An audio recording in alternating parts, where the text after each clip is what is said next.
ஆகிய இயேசு கிறிஸ்துவின் இனிதான நாமத்தினாலே தேவனுடைய பாதத்தில் கடந்து வந்திருக்கிற உங்கள் அனைவரையும் அன்போடு கூட வாழ்த்துகிறேன். கர்த்தர் உங்களை நிறைவாய் ஆசீர்வதிப்பாரார். இந்த நாளிலும் செய்திக்காக தெரிந்து கொண்ட வேத வசனம் 1 தெசலோனிக்கேயர்கள் நிருபம் அதனுடைய 1வது அதிகாரம். 1 தெசலோனிக்கேயர் 1வது அதிகாரம் அதனுடைய 3-4 வேத வசனங்களை ஒரு வருஷத்தமாய் வாசிப்போம். அப்போஸ்தலனாகிய பவுல் 1 தெசலோனிக்கேயருக்கு எழுதின 1ஆம் நிருபம் அதனுடைய 1வது அதிகாரம் 3-4 வேத வசனங்கள். ஸ்தோத்திரம். நீங்கள் தெரிந்து கொள்ளப்பட்டவர்கள் என்று நாங்கள் அறிந்து எங்கள் ஜெபங்களில் இடைவிடாமல் உங்களை குறித்து விண்ணப்பம் பண்ணி உங்கள் எல்லாருக்காகவும் எப்பொழுதும் தேவனை ஸ்தோத்தரிக்கிறோம்.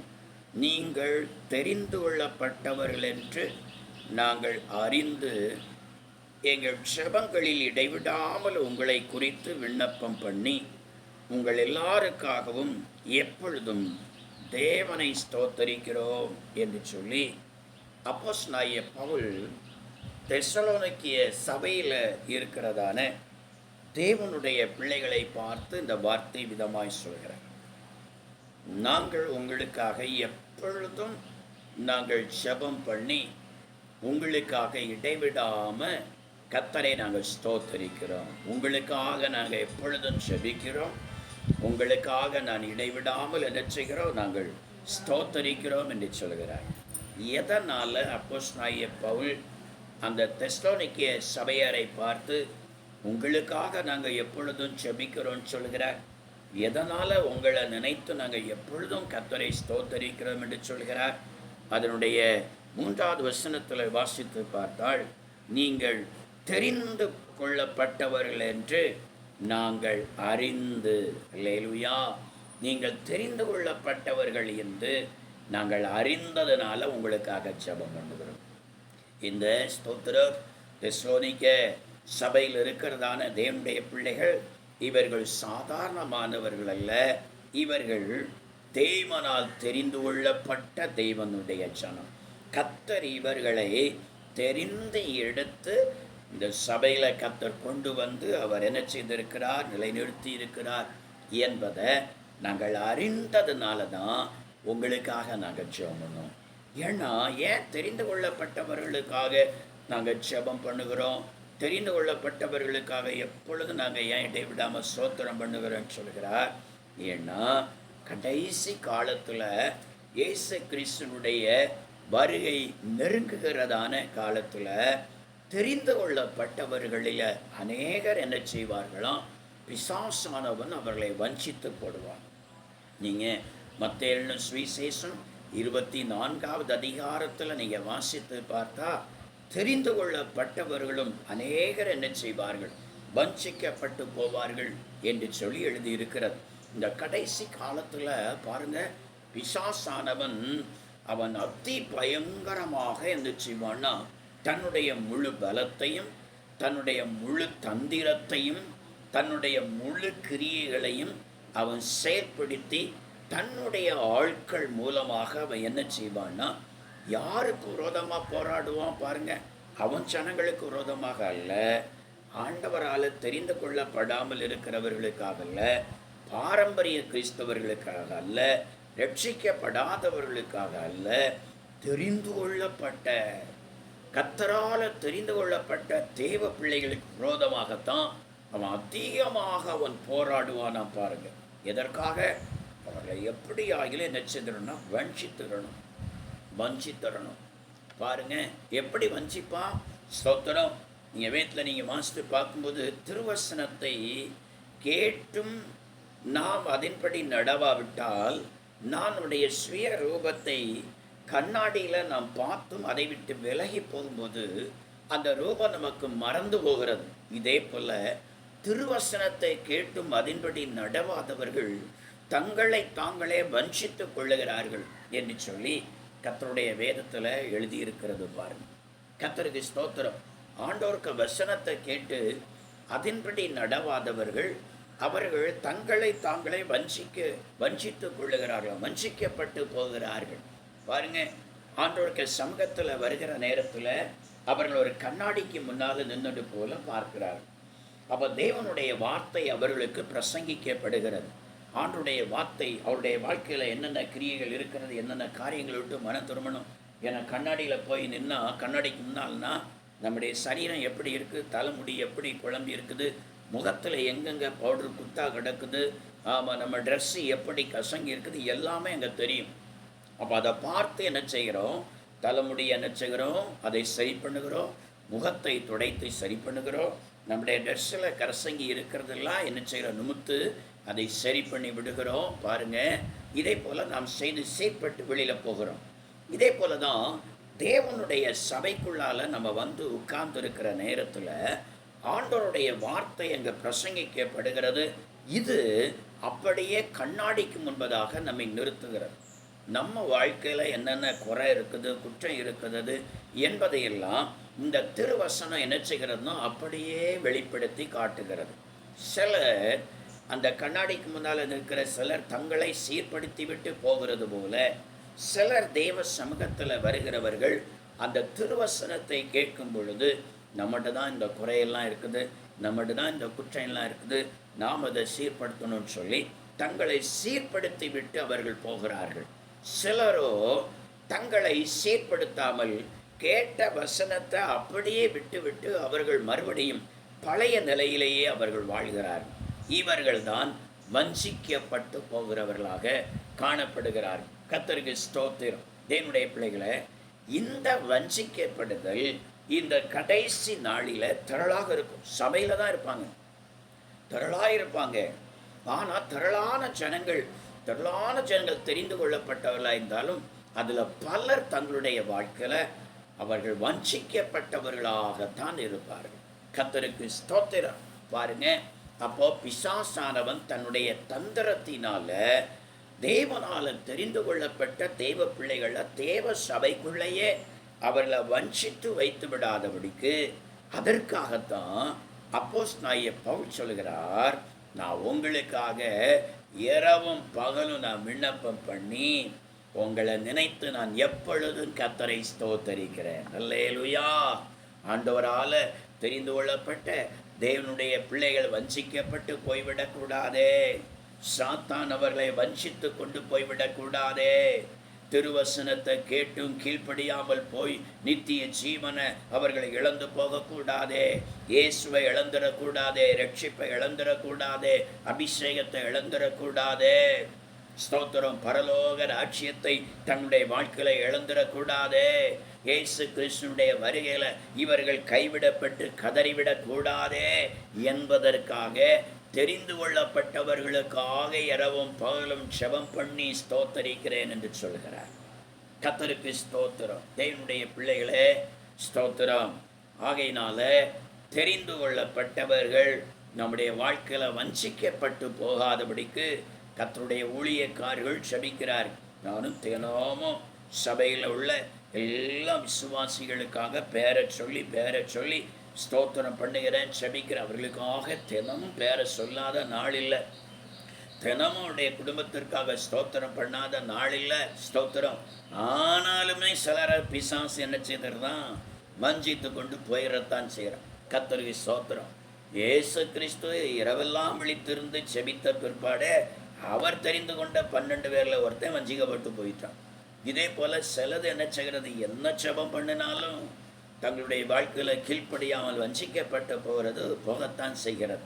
கர்த்தருக்கு ஸ்தோத்திரம். ஆனாலும் அடியேனும் கூட கர்த்தர் தந்திருக்கிற இந்த ஆத்துமாக்களுக்காக தினமும் அவருடைய பேரை சொல்லி அவருடைய சமூகத்தில் ஜெபிக்கிறேன். அவர்களுக்காக கர்த்தரை ஸ்தோத்தரிக்கிறேன். எதற்காக? அவர்கள் ரட்சிப்பில் நிலைநிற்கணும், சபையில் நிலைநிற்கணும், எப்படியாவது நித்திய ஜீவனை சுதந்திரிக்கணும், ஆண்டவருக்கு வருகையில் போகணும். இதற்காக ஜெபித்து கொண்டு இருக்கிறோம்.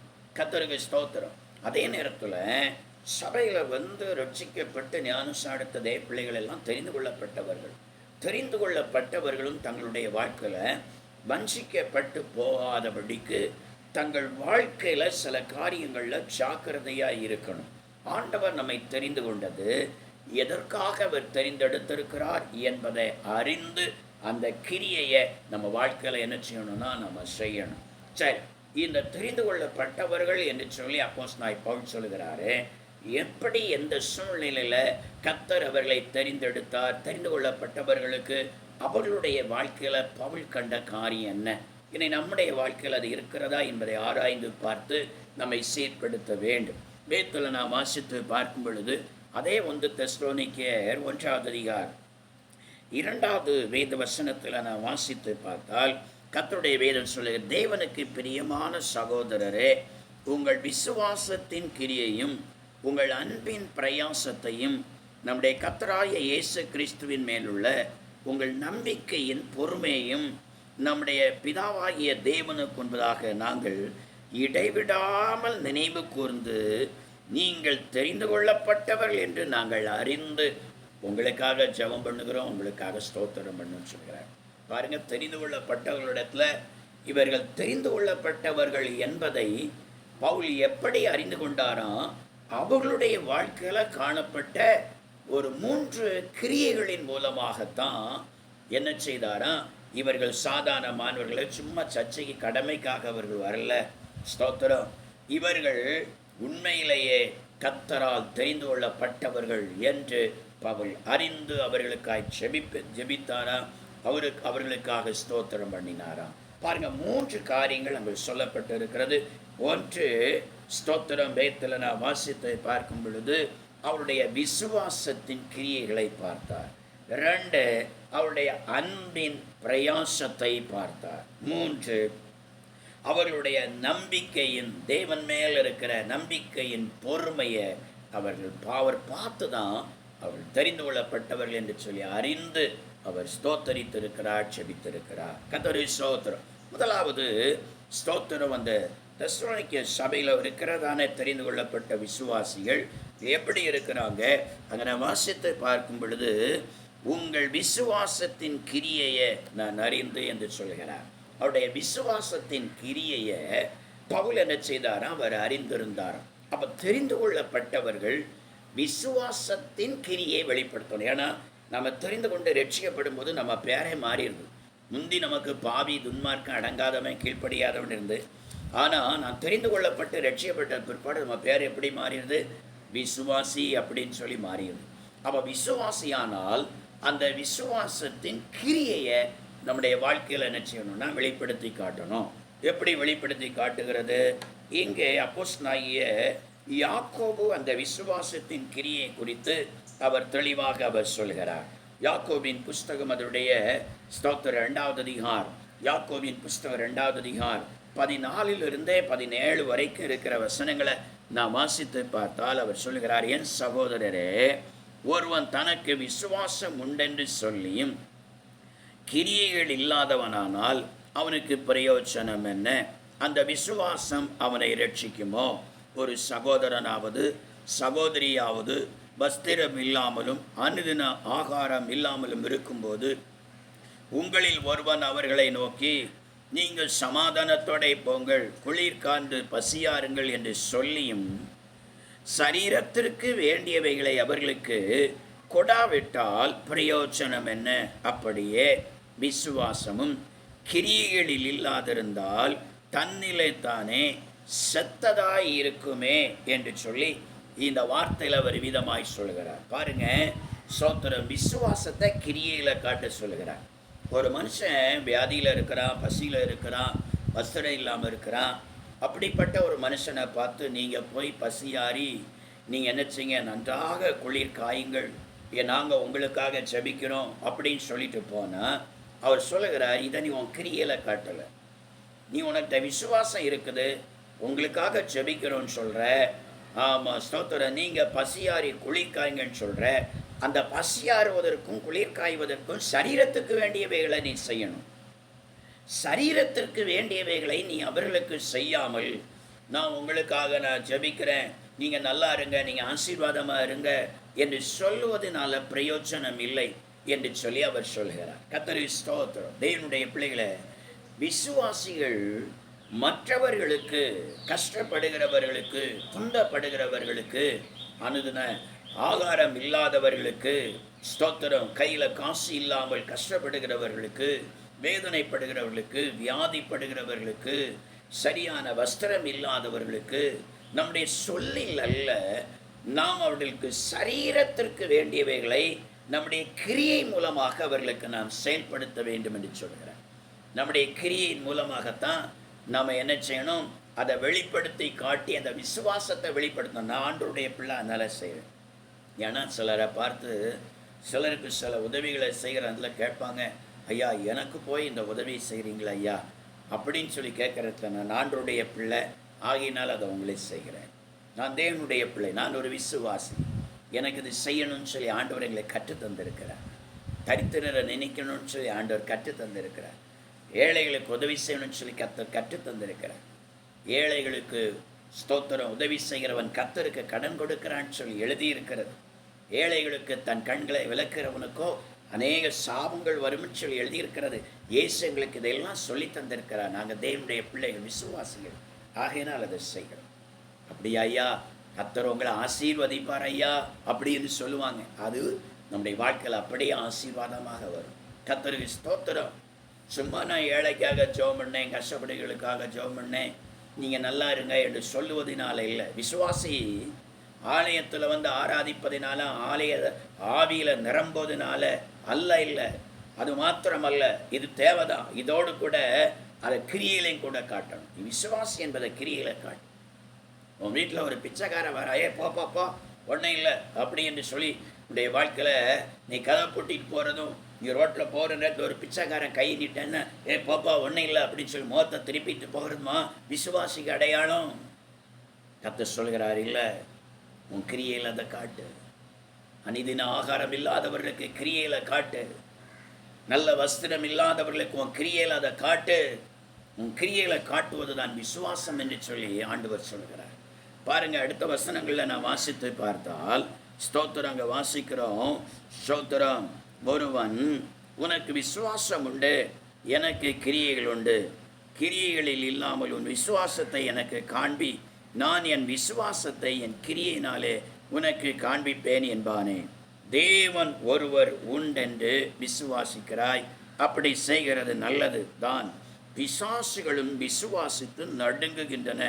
வீணான மனுஷனே, கிரியைகளில் இல்லாத விசுவாசம் செத்ததென்று நீ அறிய வேண்டாமோ என்று சொல்லி அங்கே சொல்லுகிறார். பாருங்க, ஸ்தோத்திரம், தேவன் ஒருவர் உண்டுன்னு சொல்லி எல்லாரும் விசுவாசிக்கிறீங்க. விசுவாசிக்க அதிக விசுவாசம். தேவன் ஒருவர் இருக்கிறார். எங்கே இருக்கிறார் சொல்லுவாங்க, எனக்குள்ளே இருக்கிறார். இயேசு எனக்குள்ளே இருக்கிறார். எம்மா இயேசு உங்களுக்குள்ளால இருக்கிறார், நல்லது. அதை பிசாசும் சொல்கிறான். தேவன் ஒருவர் உண்டு என்பதையும் உங்கள்கிட்ட இயேசு இருக்கிறார் என்பதை அவன் கண்டு நடுங்கி தான் உங்களுக்குள்ளே வந்து புகுந்து உங்களை ஆட வைக்காமல் தள்ளி நிற்கிறான். அவனுக்கே தெரியுது உங்கள் ஆண்டவருடைய பிள்ளை அப்படின்னு சொல்லி. அவனுக்கும் தெரியுது தேவன் ஒருவர் உண்டு என்பது அவனுக்கும் தெரியுது. அவன் அதை அறிந்து அவன் நடுங்குகிறான். ஆனால் ஸ்தோத்திரம், உன் கிரியையில் இல்லாமல் இருந்தால், அந்த கிறிஸ்து உன்னுடைய வாழ்க்கையில் உன் விசுவாசத்தின் கிரியையில் இல்லாமல் இருந்தால், உன் விசுவாசம் உன்னிலே செத்ததாய் காணப்படும் என்று சொல்கிறார். நீ செத்த விசுவாசியாக தான் இருப்பேன்னு சொல்கிறார். அதான் வேதவசனம். உன் கிரியையில் இல்லை, நீ யாருக்கும் 5 பைசா உதவி செய்ய மாட்டேன், நன்மை செய்ய மாட்டேன், ஒருபடி சாப்பாடு கொடுக்க மாட்டேன், ஒரு வஸ்திரம் கொடுக்க மாட்டேன், ஆமாம் ஒரு பிச்சைக்காரர்கள் கூட நீ இறங்க மாட்டேன், நீ ஒரு விசுவாசின்னா நீ செத்த விசுவாசின்னு சொல்லி பாருங்கள். இந்த வேத புஸ்தகத்தில் நான் வாசிக்கிறோம். கிரியையில் இல்லை, விசுவாசத்தை கிரியையில் காட்டணும். பாருங்கள், ஸ்தோத்திரம், அங்கே மக்கதோனியா, ஸ்தோத்திரம், அங்கே ஸ்தோத்திர தெசலோனிக்கே சபையில் அவர்கள், அந்த விசுவாசிகள், தெரிந்து கொள்ளப்பட்டவர்கள், தங்கள் விசுவாசத்தை கிரியையிலே அவர்கள் காண்பித்தார்களாம். அல்லேலூயா. கீழே நான் வாசித்து பார்க்கும் பொழுது ஸ்தோத்திரம், அதனுடைய யாக்கோபு 2:21 25-26 வரைக்கும் இருக்கிற வசனங்களை 25-26 வாசித்து பார்த்தால், ஆபிரகாம் தன் கிரியையினால் அந்த விசுவாசத்தை வெளிப்படுத்தினான். ஸ்தோத்திரம், தனக்கு இருக்கிற ஒரே மகனை பலியிட சொன்னார். அப்படியே கீழ்ப்படிந்து கிரியையில் அவன் காண்பிக்க ஆரம்பித்தான். ராகாப் அவளுடைய விசுவாசத்தை கிரியையில காட்டினான். வெறும் ஆண்டவரை விசுவாசிக்கிறேன் என்று சொல்லலை, தேவனால் அனுப்பப்பட்ட தேவ மனிதர்களை ஏற்றுக்கொண்டு அவர்களுக்கு நன்மை செய்து தன் கிரியையில காண்பித்தார்கள். அதைத்தான் வீட்டில் வாசிக்கிறோம். அவர்கள் எல்லாம் பரிசுத்தவான்கள், விசுவாசிகள். என்று சொல்லி அழைக்கப்பட்ட நற்சாட்சி பெற்றவர்களெல்லாம் அவருடைய விசுவாசத்தை கிரியையில காண்பித்தார்கள். இதைத்தான் கர்த்தர் நம்மிடத்தில் எதிர்பார்க்கிறார். நம்முடைய விசுவாசத்தை கிரியையின் மூலமாக நான் வெளிப்படுத்தி நாம் காட்டும் பொழுது நாம் தேவனால் தெரிந்து கொள்ளப்பட்டவர்கள் என்பதை எல்லா ஜனமும் அறிந்து கொள்வார்கள். அல்லேலூயா, ஸ்தோத்திரம். இரண்டாவதாக வேதத்தில் நாம் வாசித்து பார்க்கும் பொழுது இரண்டாவதாக தெரிந்து கொள்ளப்பட்டவர்கள் அவர்கள் எப்படி இருக்கிறார்கள்? வேதம் சொல்கிறது, உங்கள் அன்பின் பிரயாசத்தையும் நான் கண்டு உங்களுக்காய் நான் விண்ணப்பம் பண்ணுகிறேன், உங்களுக்காய் நான் கர்த்தரை இடைவிடாமல் ஸ்தோத்தரிக்கிறேன்னு சொல்கிறார். பாருங்க, உங்கள் அன்பின் பிரயாசத்தை நான் கண்டு தான் உங்களுக்காக நான் ஜெபம் பண்ணுவேன். நீங்கள் சாதாரணவர்கள் உண்மையிலேயே கிறிஸ்தேசனுடைய அன்பு உங்கள் உள்ளத்தில் இருக்குது. பாருங்க, இந்த அன்பு இருக்கிறது, உண்மையான ஒரு அன்பு இருக்குது, உண்மையான ஒரு தேவனுடைய அன்பு உங்கள் ஜீவியத்தில் இருக்கிறது. அதை நான் கண்டு உங்களுக்காக நான் விண்ணப்பம் பண்ணுகிறேன். எங்கள் தெரிந்து கொள்ளப்பட்டவங்க அதனால் தான் அன்பு இருக்குது, கிறிஸ்தனுடைய அன்பு இருக்குது என்பதை அறிந்து உங்களுக்காக இடைவிடாமல் ஸ்தோத்தரிக்கிறேன்னு சொல்கிறேன். கர்த்தருக்கு ஸ்தோத்திரம். பாருங்க, உண்மையான ஒரு அன்பு ஒரு தெய்வ பிள்ளையினுடைய வாழ்க்கையில் கிறிஸ்துவின் அன்பு இருந்தால் அவருடைய வாழ்க்கையில் அவர்கள் எப்படி இருப்பார்கள்? வேதம் என்ன சொல்கிறது? ஒன்றாவது ஸ்தோத்திரம், யோவான் சுவிசேஷம் 15வது அதிகாரம் 13வது வசனத்தை வாசித்து பார்க்கும் பொழுது இயேசு சொல்கிறார், ஒருவன் தன் சிநேகிதருக்காக தன் ஜீவனை கொடுக்கிற அன்பிலும் அதிகமான அன்பு ஒருவரிடத்திலும் இல்லை என்று சொல்கிறார். உண்மையான ஒரு தேவ அன்பு விசுவாசிகிட்ட இருந்தால், இயேசு உள்ளே இருந்தால், இயேசுக்கு பேரே 3 எழுத்தில் இருக்குது. இயேசு 3 எழுத்தில், அன்பும் 3 எழுத்தில் தான் இருக்கிறது. 2க்கும் 3 எழுத்து தான் பாருங்கள். அப்போ இயேசு உள்ளத்தில் இருந்தால் அன்பு இருக்கும், அன்பு இருந்தால் இயேசு இருப்பார். கர்த்தருக்கு ஸ்தோத்திரம். பாருங்கள், அந்த இயேசு நமக்குள்ளே அவர் அன்புள்ளவராக நம்மளை வெளிப்பட்டு நமக்குள்ளே வாசம் பண்ணுகிறவராக இருந்தால் நம்ம வாசிக்கிறோம், ஒருவன் தன் சிநேகிதருக்காக தன் ஜீவனை கொடுக்கிற அன்பை விட மேலான அன்பு ஒன்றுமே இல்லை. ஒரு சிநேகிதருக்காக பாருங்க, தன் ஜீவனை விட அந்த அன்பு என்ன செய்யுமா? கொடுக்க முற்படுமா. இன்னைக்கு அநேக சிநேகிதருக்கு தங்கள் ஜீவனை சிநேகிதருக்காக கொடுக்கல, தங்கள் சிநேகிதருடைய ஜீவனையே வாங்கிட்டு இருக்கிறாங்க. கர்த்தருக்கு ஸ்தோத்திரம். ஜீவனையே வாங்கிட்டு இருக்கிறாங்க. பாருங்க, சிநேகிதர் என்று சொல்லும் பொழுது மற்ற ஒரு நண்பனும் சிநேகிதன் தான். அதே நேரத்தில் ஃபேமிலிக்குள்ளால் புருஷன் மனைவியும் கூட இவர்களும் ஒரு சிநேகிதர்களாகத்தான் இருக்கிறாங்க. பைபிள் சொல்லுது, அவள் சிநேகிதி என்று சொல்லி எழுதப்பட்டு இருக்கிறார். மனைவி ஒரு சிநேகிதி. ஆமாம், கர்த்தருக்கு ஸ்தோத்திரம். அப்போது தன் ஜீவனை என்ன செய்யணுமா? அவர்களுக்காக கொடுக்கணும் அப்படின்னு சொல்லி பைபிள் எழுதியிருக்கு. அதான் உண்மையான அன்பு. ஸ்தோத்திரம். உண்மையாய் ஒருவருக்கு நேசிக்கிறது, உண்மையாய் பிறரை நேசிக்கிறது, தன் ஜீவனை வரைக்கும் கொடுப்பதற்கு ஆயத்தப்படுகிறாங்கன்னா அவங்களுக்குள்ளால உண்மையான தேவனுடைய அன்பு இருக்கிறது. பாரு, வேதத்தில் ஸ்தோத்திரம், யோனத்தான் தாவீதிடத்தில் உண்மையான ஒரு அன்பு கொண்டதை நான் வாசிக்கிறோம். அந்த அன்பினால் அவன் செய்த சில காரியத்தை பாருங்க. 1 சாமுவேலின் புஸ்தகம் 18வது அதிகாரம் அதனுடைய 3-4 வசனங்களை நான் வாசித்து பார்க்கும் பொழுது, யோனத்தான் தாவீதை தன் ஆத்துமாவை போல சிநேகித்ததினால் அவனை இவனும் உடன்படிக்கை பண்ணி கொண்டார்கள். யோனத்தான் போர்த்து கொண்டிருந்த, நல்ல கவனிங்க, யோனத்தான் அவன் ராஜகுமாரன், சவுல் ராஜாவுடைய மகன், தான் போர்த்து கொண்டிருந்த சால்வையை கழற்றி அதை என்ன செய்தானா? கழற்றி அந்த தாவீதுக்கு போட்டானாம். தன் வஸ்திரத்தை தாவீதுக்கு உடுத்துவித்தானாம். தன் பட்டயத்தை தாவீதுக்கு கொடுத்தானாம். தன் வில்லை தாவீதுக்கு கொடுத்தானாம். தன் கச்சையும் கூட தாவீதுக்கு கொடுத்தான்னு சொல்லி எழுதியிருக்கிறார். பார்த்தீங்களா என்னெல்லாம் கொடுத்துருக்கிறான்? கர்த்தருக்கு ஸ்தோத்திரம். 5 காரியங்களை அவனை நேசிப்பதினால கொடுத்துருக்கிறான். பாருங்க, தன்னுடைய சால் அவன் போட்டு அவன் அணிந்திருந்த அந்த சாலை கலத்தி அவனை நேசித்ததுனால, நான் இதுவரைக்கும் போட்டு அழகு பார்த்த அந்த சாலை உனக்கே நான் செலுத்துகிறேன்னு சொல்லி அவனுக்கு போடுறான். தன்னுடைய வஸ்திரத்தை, ராட்சகுமாரர்களுக்கு என்று தனி வஸ்திரம் உண்டு, பல வருண அங்கிகளான வஸ்திரங்கள் ராட்சகுமாரர்கள் தான் அதை போடுவாங்க. அந்த ராட்சகுமாரனுக்குரிய தன் வஸ்திரத்தை கழத்தி அப்படியே தாவீதுக்கு உடுத்து வைக்கிறான். இந்த வஸ்திரத்தை இன்றிலே நீ உடுத்துக. ஏன்னா அது வரைக்கும் அவன் ஆடு மேய்ச்சிட்டு இருக்கிறான். ஆடு மேய்க்கிறவங்க வஸ்திரம் தெரியும்ல. ஸ்தோத்திரம். ஆகினால அதல்ல, என்னுடைய ராஜகுமாரனுக்குரிய வஸ்திரத்தையே உனக்கு தருகிறேன்னு சொல்லி அந்த வஸ்திரத்தை என்ன செய்கிறான், அவன் உடுத்து வைக்கிறான். தன் பட்டயத்தை எதிராளி வந்தா பாருங்க, அவனோட யுத்தம் பண்ணுவதற்கு அவன் வைத்திருக்கிறான் தன் பட்டயத்தை, தனக்கு பாதுகாப்புக்கு இருந்த பட்டயத்தை அவனுடைய பாதுகாப்புக்காய் தாவீதுக்கு அவன் கொடுக்கிறான். தன்னுடைய வில்லையும் என்ன செய்கிறான், அவனுக்கு கொடுக்கிறான்.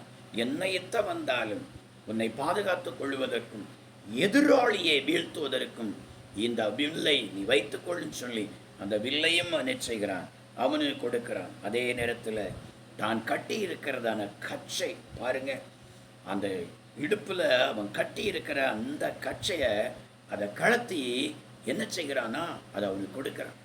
இந்த கச்சை நான் வீட்டில் வாசிக்கும்போது யோபாப்பு நினச்சதுன்னா அவன் இடுப்பில் கச்சை கட்டியிருந்தான் அப்படின்னு சொல்லி எழுதியிருக்கிறது பாருங்க. நாம் இராணுவத்தில் இருக்கிற தலைவர்கள் தான் என்ன செய்வாங்க, இடுப்பில் அந்த கச்சையை கட்டியிருப்பான். கர்த்தருக்கு ஸ்தோத்திரம். பாருங்க, அந்த கச்சையை இவனுக்கு கலத்தி அவன் கட்டுகிறான். பாருங்க அந்த அன்பு, பாருங்க எவ்வளவு பெரிய அன்பு.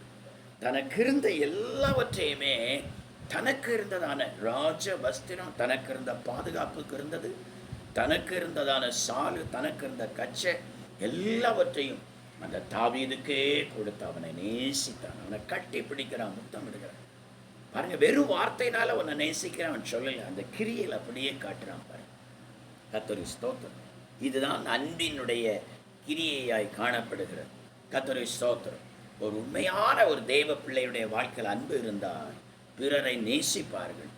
ஆம், அதே நேரத்தில் தன் நண்பர்களுக்காக, தன் தோழிகளுக்காக தன் ஜீவனை வரைக்கும் கொடுப்பதற்கு முற்படுவார்கள். தனக்கு இருக்கிறதையும் தனக்கென்று சொல்லி பாராமல் பிறருக்காக தான் நேசிக்கிறவர்களுக்காக கொடுக்கிறார்களே, அதுதான் ஒரு உண்மையான அன்பு. இது யார்கிட்ட காணப்பட்டதான், தெசலோனிக்கே சபையில் இருக்கிற விசுவாசிகள்கிட்ட காணப்பட்டதான். பவுல் சொல்றார், உங்க அன்பின் கிரியை நான் கண்டேன். அல்லேலூயா. உங்க அன்பின் கிரியை நான் கண்டதுனால தான் நீங்க தெரிந்து கொள்ளப்பட்டவர்கள் என்பதை அறிந்து உங்களுக்காக நான் ஜெபம் பண்ணுகிறேன், இடைவிடாம ஸ்தோத்திரம் பண்ணுகிறேன்னு சொல்றார். அல்லேலூயா. கர்த்தருக்கு ஸ்தோத்திரம். மூன்றாவது தெரிந்து கொள்ளப்பட்டவரிடத்துல காணப்படுகிற காரியம் என்ன? அங்கே நான் வாசித்து பார்த்தால் கர்த்தருடைய வேதம் சொல்கிறது, ஸ்தோத்திரம், நம்முடைய பிதாவாகிய தேவனுக்கு முன்பாக, ஸ்தோத்திரம், அதுக்கு முந்தின வார்த்தை ஸ்தோத்திரம், கிறிஸ்து இயேசுவின் மேலுள்ள கர்த்தராகிய, நம்முடைய கர்த்தராய கிறிஸ்து இயேசுவின் மேலுள்ள உங்கள் நம்பிக்கையின் பொறுமையும், ஸ்தோத்திரம், பாருங்க, உங்கள் நம்பிக்கையின் பொறுமையும் நம்முடைய பிதாவாகிய தேவனுக்கு முன்பதாக நாங்கள் கண்டு நாங்கள் என்ன செய்கிறோம், அதை இடைவிடாமல் நினைத்து தான் நீங்கள் தேவனுடைய பிள்ளைகள் தெரிந்து கொள்ளப்பட்டவர்கள் சொல்லி அறிந்து ஜெபிக்கிறோம்னு சொல்கிறேன். நம்பிக்கையின் பொறுமை. எப்படி நம்பிக்கை? தேவனுக்கு மேலே இவ்வளோ ஒரு நம்பிக்கை, பொறுமை அவருடைய வாழ்க்கையில் இருக்குது பாருங்க. நம்பிக்கையின் பொறுமை அவருடைய வாழ்க்கையில் பாருங்க. இந்த தெசலோனிக்கே சபையில் பல இடங்களில் ஸ்தோத்திரம், நீங்கள் 6வது வசனத்தில் நீங்கள் வாசிக்கும்பொழுது, நீங்கள் மிகுந்த உபத்திரவத்தில் பரிசுத்த ஆவியின் சந்தோஷத்தோடு திருவசனத்தை ஏற்றுக்கொண்டு எங்களையும் கர்த்தரையும் பின்பற்றவர்களாகி என்று சொல்லி இந்த வார்த்தையில் அவர் சொல்லுவார். அப்படியானா தெசலோனிக்கே சபையில் இருக்கிற விசுவாசிகள் மிகுந்த உபத்திரவத்தில் காணப்பட்டிருக்கிறார். சாதாரண உபத்திரவம் அல்ல, மிகுந்த உபத்திரவம். பாருங்க, அதை இந்த 1 தெசலோனிக்கேலே அதை எழுதுகிறார், 2 தெசலோனிக்கே எழுதுகிறார். அவருடைய வாழ்க்கையில் அதிக உபத்திரவம். ஆகையினால்தான் உபத்திரவத்தில் இருக்கிற அவங்களுக்கு ஆறுதல் சொல்லி இயேசு கிறிஸ்துனுடைய வருகையும் அவர் சீக்கிரமாக வரப்போகிறதை குறித்தும் அவர்களுக்கு அவர் என்ன செய்திருக்கிறார், எழுதியிருக்கிறார். பாருங்க, மிகுந்த உபத்திரவத்தில் கஷ்டப்படுறாங்க பாருங்க. அந்த மிகுந்த உபத்திரவத்திலையும் பாருங்க, ஸ்தோத்திரம், அவர்கள் என்ன செய்தார்களாம், ஸ்தோத்திரம், சந்தோஷத்தோட, ஆவியின் சந்தோஷத்தோட திருவசனத்தை ஏற்றுக்கொண்டீங்க. ஸ்தோத்திரம். மிகுந்த உபத்திரவத்தில் இருக்கிற மனுஷன் ஆண்டவருக்கு வசனத்தை சந்தோஷமாக ஏற்றுக்கொள்ளணும்னா அந்த மனுஷனுக்கு தேவனுக்கு மேலே ஒரு முழு நம்பிக்கை இருந்தால் தான் ஏற்றுக்கொள்வான்.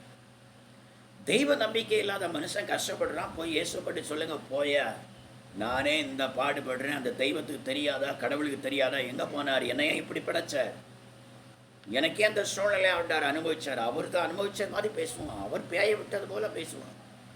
அவருக்கு தெரியாதா எனக்கே இப்படி பண்ணணும், நான் கஷ்டப்படுறேன், அவருக்கு தெரியாதா, எனக்கு யாரும் இல்லைன்னு தெரியாதா, இப்படி தான் கேட்பான். ஆனால் தெசலோனிக்கே சபையில் இருக்கிற விசுவாசிகளை பாருங்கள், மிகுந்த உபத்திரவத்தில் திருவசனத்தை சந்தோஷமாக ஏற்றுக்கொள்கிறார். அவ்வளவு தேவனுக்கு மேலே நம்பிக்கை. எங்கள் தேவன் எங்கள் வாழ்க்கையில் எவ்வளோ பெரிய உபத்திரவத்தின் பாதையில் எங்களை நடத்தினால் அது எங்களுக்கு நன்மைக்காகவே நடத்துகிறார். எங்கள் தேவன் ஒரு காலம் எங்களுக்கு தீமை செய்ய மாட்டார். ஒரு காலம் எங்களுக்கு அவர் தீமை செய்ய மாட்டார். அவர் தீமையை பார்க்கக்கூடாது. சுத்த கண்ணர். எவ்வளோ நம்பிக்கை பாருங்க, எவ்வளோ நம்பிக்கை. நம்பிக்கையோட பொறுமையாய் அந்த தேவனுக்காய் காத்திருக்கிறார்கள்.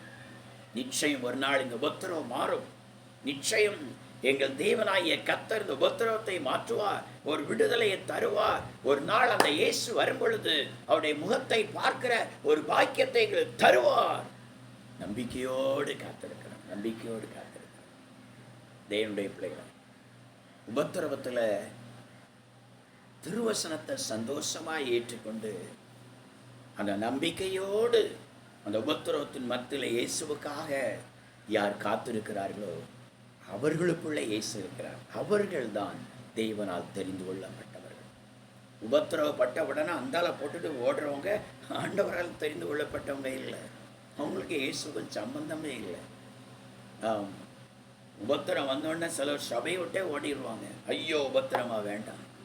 சிலர் ஆவிக்குறி சேர்த்து விட்டும் ஓடுறாங்க. கர்த்தரை ஸ்தோத்திரம். இதெல்லாம் தெரிந்து கொள்ளப்பட்டவர்கள் அப்படி செய்ய மாட்டாங்க. என்ன உபத்திரவமான கஷ்டமானார் நம்பிக்கையோடு உடைய சமூகத்தில் காத்திருந்து திருவசனத்தை ஏற்றுக்கொள்கிறார்கள். அவர்களுக்கு தான் உண்மையாக கிறிஸ்து இருக்கிறார். அவர்களாம் தேவனால் தெரிந்து கொள்ளப்பட்டவர். தேவனுடைய பிள்ளைகளை ஆகையினால நம்முடைய வாழ்க்கையிலும் கூட ஸ்தோத்திரம், நான் உண்மையாக தேவனால் தெரிந்து கொள்ளப்பட்ட தேவ பிள்ளைகளாக இருந்தால் அந்த இயேசுவின் வருகையில் நிச்சயம் நாம் பிரவேசிப்போம், அவரை தரிசிப்போம், அவரோடு கூட வாழ்கிற பாக்கியத்தை பெறுவோம். அந்த தெரிந்து கொள்ளப்பட்டவர்களாய் ஜீவிப்பதற்கு நம்முடைய வாழ்க்கையில் நாம் விசுவாசத்தை கிரியையில் காட்டுவோம். இரண்டாவது, அன்பினால் நாம் பிரயாசப்படுவோம். மூன்றாவது, நாம் தெரிந்து கொள்ளப்பட்டவர்கள் என்பதற்கு அடையாளமாக நம்முடைய நம்பிக்கையை விட்டுவிடாமல் கர்த்தரை பொறுமையோடு நாம் காத்திருப்போம். கர்த்தர் நம்மை ஆசீர்வதித்து நித்திய ஜீவனை நமக்கு தந்தருவாராக. ஆமென். கர்த்தர் உங்களை ஆசீர்வதிப்பாராக.